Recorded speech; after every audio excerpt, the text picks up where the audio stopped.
Hey everyone, welcome back to All Things Private Practice. I am joined today by Nicole McCance, who's been here before and is now back to talk about her 5-step scaling method. And I'm going to let her introduce herself because I hate intros and she likes them. So take it away. Thanks for having me. Really good to see you again. By the way, You too. yes. So I built a group practice kind of by surprise, and I feel like the listeners might relate to that. I know that you do. Mhm. I was in private practice for 15 years, loved what I did, couples all day long, EMDR, love it. And then I just became honestly kind of sick of hitting the ceiling in my income and burnt out. Yeah. And then I became pregnant with twins. And I Mhm. remember thinking, oh gosh, we need a bigger house. Like I didn't expect this. What do I do? Sure. And I knew at that point I needed to hire. I don't know for you if there was like a moment where you're like, I need to hire. But guess what I did? Nothing, because I didn't know what to do. So I Yeah. feel like if you don't know the first step, you feel frozen. And anyone listening, like, I get you. They were Yep. 2 years old when I finally scaled, but I figured it out with a series of multiple business coaches and was able to scale it with Jackson and Lucas at home to 55 therapists in just 3 years. Right. And then eventually a psychiatrist, not a private equity firm, just to be clear, a psychiatrist wanted to buy it and they're in really good hands. So I let it go and sold it for multiple 7 figures, 2022. And now teach people how to do Yeah. all of that. It's definitely impressive. I remember your story and like talking about it. And, I don't think I ever anticipated hiring at all. I never really wanted to, if I'm being honest. And I think the story is a bit different in that regard because my friend just kept like pestering me to hire him during the pandemic. And I was like, dude, I teach people how to start their businesses. I'll do it for free. And he was just like, no, I want support and community and not have to do the business side of things. And I was just like, okay, I guess you're going to be the guinea pig because I have no idea what I'm doing aside from like a few checklists that are like circulating out there and some other stuff. And I'm like, I don't know how to be a boss. And here we are 4 years later, with 25 clinicians. So it's definitely Wow. been an interesting ride. That's a testament to who you are, that somebody's like, no, I want to work with you. And you're like, are you sure? It was a bit daunting, because I'm Yeah. responsible for other people's livelihoods. Yeah, so that's one part that I still to this day, present day, do not enjoy is Yeah. like keeping it afloat for everyone else's sake. I'm like, I would rather just be on my own doing my own thing. So good leadership team in place makes a world of difference. Anyway, so you're going to 100%. talk about your 5-step method to scaling. And I'd love to hear more about that because I'm sure those who are listening who are in group practice as ownership are probably contemplating selling every day.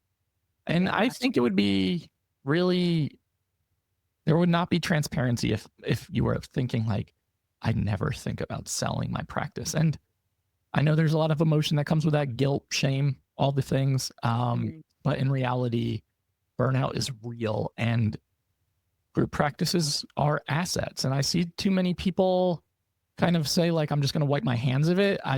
It's either run itself into the ground or it's not profitable or I'm just so burnt out I can't handle it and they Yeah. let it go. And that's also really unfortunate too. Yes, and this is actually why I put together the 5-step scaling method. Because when I sold, I vividly remember sitting by my pool, retired now, like Mhm. officially, I left my regulatory board and being like, what do I do? I went for a Yeah. swim and then I just was like, now what do I do? And I really just wanted to help people. And I Sure. said, you know what? I'll give them the map of how I did it so fast, but also what is different about how I did it is it did run without me with a good leadership team. And that's really key and part of the 5 steps. And then Mhm. it's an asset that is revenue generating, that is running without you. And Yeah. so a buyer is going to say, wait a minute, if it runs without you, then it's worth something. Right. And for everyone listening, even if right now you're thinking, gosh, I couldn't imagine ever selling, maybe they think that, like, gosh, it feels like Mhm. so far, but build it to sell. Yeah. Just build it to sell. And that's called freedom. So I'll go into the 5 steps. Okay. And Sure. then Yeah. you can ask me kind of any questions. So the key step one, what you just alluded to, is a lot of people just fall into this. So step one is before you hire, first systemize your operations. Yeah. Because what happens, because step two is hire your dream team. If you hire first, you will not be a CEO. You will be a CQA, Chief Question Answerer, which is exhausting. And that's every day when you're like, oh my gosh, this isn't what I chose. So that's Totally. step one. Yeah, Yeah. that makes sense. Like, and I think a lot of people do it that way where, and I know I did it that way because I didn't You expect to didn't do know. this. And it was, figuring a lot out as I went. And I think that leads to a lot of exhaustion when you are constantly not only answering other people's questions, but solving problems you didn't expect to have or solving, putting out fires on a daily basis. You're like, this is not what I had envisioned. Exactly. This is not freedom at all, right? Like I've bought Mhm. myself a bit of a job. So, and what does that actually mean? So, systemize your operations means getting everything out of your head. That's really key. And we live in a world with Google Drive and Loom, which is a video recorder. If you don't know Yep. Loom, Google it, That's loom.com. great. Um, and even as you grow, new questions will come because as you scale, there's different problems. But here's the thing, the moment you answer it, you're going to train your admin to like, where do you go to find all, like, you should never answer the same question twice. Right. You create the manuals. And this is what I give people in my program. Like, here's all the manuals, the handbook. Step one. Step two, and this is the fun part, this is where you hire your dream team. But here's the thing, and I wonder if you feel this. This is a work marriage. Like, be picky. You're going to Yep. spend a whole lot. This is your reputation that you're literally saying, I met you on Indeed 5 minutes ago. Oh my gosh, this feels really overwhelming. So having a Sure. certain way to hire is really key. Super important and something I've talked about multiple times on here and elsewhere with Maureen Morbach of the group Practice Exchange of like how to hire your leadership team because too often I see, and I've been guilty of this myself, of promoting people into leadership roles because they're good at one thing, but you don't really have the role defined or you don't really have the expectations defined. And then you find that the people you're putting into administration are not really the right fits for whatever reason. And it's really hard to walk that back once that's happened. So really being able to hire your dream team is super important. Yes. And I actually have a 6-step hiring model. Do not hire anybody until they go through all 6 steps. And that includes like a personality test, a strengths assessment, a working interview. I find we usually just do 1 step, Yeah. maybe 2. Interview, references, you're hired. Yep. And hiring the wrong person is the biggest headache. So that is step 2. Then you build your dream team. But let's get to the fun part. Step 3. Here's where we attract clients with digital marketing. Now, I love digital marketing because I was so busy and had no time and was already burnt out. I didn't really have a lot in me at that point with the twins to go and network and do all the things. Yep. So I will tell you, those who have reached 7 figures in my program, they all use Google Ads. Now, Sure. a lot of people say Google Ads don't work. You're just doing it wrong. Or your website isn't branded enough. But Google Ads, advertising works. That's what every big brand does. You need to advertise. 100%. Yeah, advertising is crucial, right? Like if we're sitting here having this conversation and anyone listening, even if you're in solo private practice and you're like, but it's not for me. It feels salesy. I don't know how to market. It feels like, I don't really know how to do that. I didn't learn that in grad school. For the most part, I would imagine 99% of us who are mental health entrepreneurs did not learn this in grad school. But you can learn it now and you can also delegate, and it makes a world of difference. And what I find to be the biggest issue when we talk about Google Ads and SEO and web design, Google wants everything to sync up, right? Like it wants your Google My Business, your Google Ads, your website. Everything has to be in like side by side, syncing up together. And far too often I see like a really basic shitty website with no content, no landing pages, Google Ads that point to things that maybe your website doesn't really accurately reflect. And then all of a sudden it's like, of course, we're just throwing money into this pit. Yeah. And it can feel like a lot of hopelessness and a lot of frustration once that happens. Yes. And I think the key is not doing it yourself. Please, you're so good at talking about feelings. You're such an amazing therapist. Stay in your lane and hire a good marketing agency. I find even like something as basic as your keyword needs to go to your specialty page on that thing. So when I click on anxiety, but Right. you send me to a random page, when you confuse, you lose, I bounce. So make sure you send them to the matching page, right? Yep. Just small things. 100%. So that's number 3. Number 4, a lot of people miss. we're so hungry for marketing, but they're not a client yet. They're just at your website. But now is when you want to convert. What is your conversion rate? A Yeah. good conversion rate with your team is about 70%. Yours is probably going to be higher, but aim for 70. If you're higher, high five. But Mm-hmm. number four is convert clients with consult calls. Yeah. I love free consult calls. They should be about 20 minutes, I think, because the first 15 is building rapport. I give like a whole script of how to have people move. Because as a side note, we are selling something that's called sit with your pain. People actually don't want to do that. They don't Sure. want to do that, right? So how do we guide them to actually give them like the result that they want? But the last 5 minutes is where you book multiple sessions, get the credit card, because I teach private pay, and go over the cancellation policy. So a lot of people, their conversion rate is low just because the consult call is too short. That's all it is. Add an extra 5 minutes. Yep. Yep. And I think that another issue I see when I was doing private practice coaching is people don't ask for the conversion. Yeah. It's more like, okay, so that's how therapy works, or that's how I work. Okay, let me know if you want to schedule at some point, and that's the end of the phone call. Instead of saying, hey, when's my next available session is on Monday at 10 a.m. And I would always teach people to say, like, what email address do you want me to send the paperwork to and get this started? So really just being more direct on the call, because they're calling you for a reason. They've reached out to you for a reason, right? They've already kind of done some of the due diligence and like work and heavy lifting. So I think that's important as well. Yes. And I know it's hard for people because that feels pushy or salesy, but here's the thing.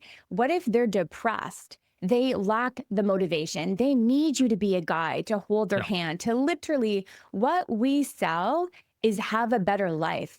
I would sell that all day long. There are people selling things that are not as great, that thousands of things, that we see bombarded with. Like, I feel like we need to take a stand for people to actually do more therapy. Wouldn't the world be different if we push therapy more? Yeah, it would be helpful if it was pushed more and more accessible to everyone. So it would be different for sure. Yeah. And number five is retention. Don't forget, guys, retention. Yeah. You did the consult call. They're now a client. On that call, you actually booked 4 sessions because I say if they commit, I don't know if you noticed this, Patrick, but when they committed to a certain day and time, then they just showed up to multiple sessions like they're just way more likely to be retained because Yeah. they've built their life around that session, right? Yeah, I think we also just really struggle as mental health therapists, like with the scheduling component. So it can get really lost, where you might have a session and then leave it open ended of like, all right, let me know if you want to come back at some point or when you want to come back. And then you schedule other things. And then it becomes like a game of Tetris to fit people into your schedule. Yes. And I like having more of a like regimented approach to that because my brain just works better in those settings. So easier for me, easier for clients to remember, like, oh, I come every Tuesday at 4 is a hell of a lot easier than like text me next week and we'll see what we can do or when I can get you in. Exactly. Cancellation is going to go down. Yeah. Obviously, the results are going to be better because they've committed. And if you can book even more than 4, I find 4 is like easy to digest when they just meet you, and then you can book the rest of the treatment plan. But step 5, retain clients with follow-ups. Are Mhm. you following up? We were just never taught that. Like, follow up with those people who no show or cancel. Follow up with those people who don't book on the consult that said they were going to check insurance or talk to their spouse. And even follow up with those who ghost you because they were triggered. They went on that vacation and you never heard about them or you Yep. heard from them again. And the beautiful thing about this, what I love, Patrick, is a lot of this your admin can do. Your admin's following up, not you. Right. Your therapists are doing the consults because you're building the business in the background. Yeah, for sure. No, follow up is huge. And I think about so often like how all people forget that reaching out to a therapist for the first time is a really vulnerable experience. And sometimes that is like the step for someone, right? So they might build up the courage or they might be in such a bad place that they're finally like, I'm going to reach out for therapy. And then they do it and they're like, ooh, that was really daunting or intimidating, or like, ooh, that was a relief that I did the thing. And ultimately, that no longer feels as much of a priority at the moment. So following up is huge, and you do Yeah. capture and convert more when you are doing these things for sure. Yes, 20% more, actually. So research shows just by following up, you increase sessions, clients by 20%. And this is like not industry specific. This is just like Right. all industries. Yeah. Yeah. Yeah. No, 100%. So great steps and strategies. It sounds like you've got a lot of formulas and templates and steps in your coaching program. So I always like to hear that because I think that works well for a lot of people. Um, Anything that we've missed in this conversation that feels like really important that you want to share with people who are listening? I feel that a lot of people are afraid to be a boss. It's just like group practice is next level. Yeah. Starting your private practice is, oh gosh, I'm a business owner. But then group practice is, oh gosh, I'm a boss. Yep. And a couple of things for me, it was less intimidating because I was a baby boss.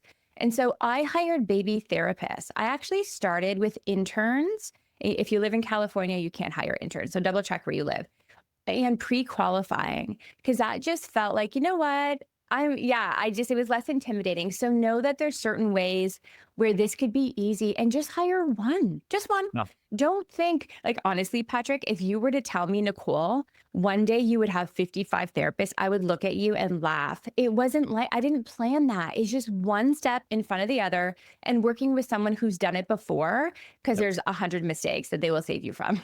100%. Yeah. And there's a reason the same questions get asked in all of the Facebook groups and all of social media posts because it's anyone who's entering into this world, there's going to be a lot of unknown and uncertainty and discomfort. So having some support and guidance is crucial. Um, yeah.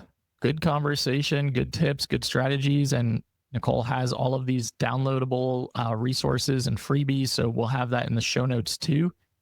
Nicole, tell people where they can find you on your podcast and at your website and everything else you've got going on. Yeah, the best place to find me if you love podcasts, which I'm assuming you do, would be my podcast, The Business Savvy Therapist. And if you want to hang out live, I do have a weekly masterclass, How to Build a Seven-Figure Group Practice. Sweet. And we'll have all of that in the show notes so you have easy access to all of those links and information. And Nicole, thanks for coming on again and making the time. Yeah, thanks for having me. To everyone listening to All Things Private Practice, new episodes are out on Saturdays on all major platforms and YouTube. You can like, download, subscribe, and share. Doubt yourself. Do it anyway. And we'll see you next week.